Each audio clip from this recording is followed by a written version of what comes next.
Good morning. আশা করি সবাই সুস্থ আছেন, ভালো আছেন। ম্যাক এ লিটল স্টার এর নতুন একটি ব্লগে আপনাদের সকলকে স্বাগত জানাই। সকালবেলা একটুখানি ছাদে এসেছি।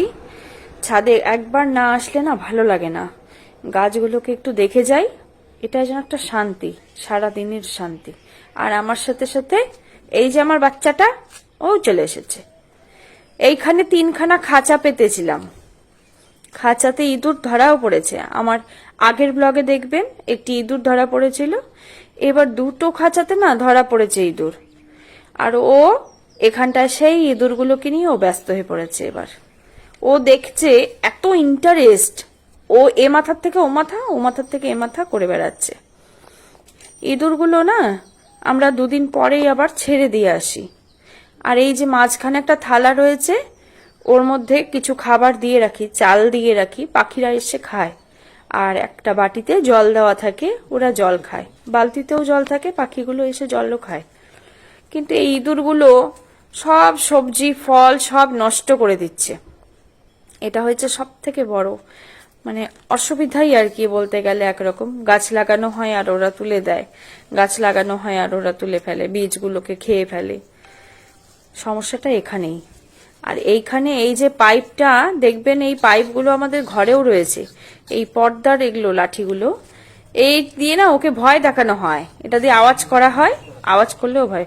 এই সরে যায় এখান থেকে, হয়েছে ওর ভয় পেয়ে যাচ্ছে ওরা, তুই ছাড়, নেমে আয়, কেন পেছনে পড়ে রয়েছিস ওদের। দাঁড়ান একটু নিচে নামিয়ে দিয়ে দেখি কি করে। সবসময় তো ওপর থেকে দেখে, ও কিছু করতে পারে না, শুধু দেখে। খুব ইন্টারেস্ট ওর। ওই যে ওই যে ওই যে ওই যে ওই যে, ছেড়ে দাও, ও ভয় পেয়ে যাচ্ছে। আবার যদি ও পালিয়ে গেছে না এখান থেকে, তারপর তোকেই আমি এই খাঁচাতে পুরে দেবো, দেখিস। কি করছিস, কি করছিসটা কি, ছেড়ে দে। ও দেখছে ওকে, আর ও দেখছে, ভয়ে ব্যস্ত, আর ও সে পেছনে পড়ে রয়েছে। ছেড়ে দে, চলো নিচে চলো, ছেড়ে দাও ওকে, ওকে ছেড়ে দাও, আর গন্ধ শুকতে হবে না।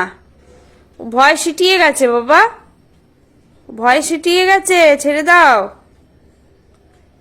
হলো তো, এবার দেখ কিভাবে ভয় পাচ্ছে। এই চল চল চল, ওকে সরাতেই হবে এবার আমার।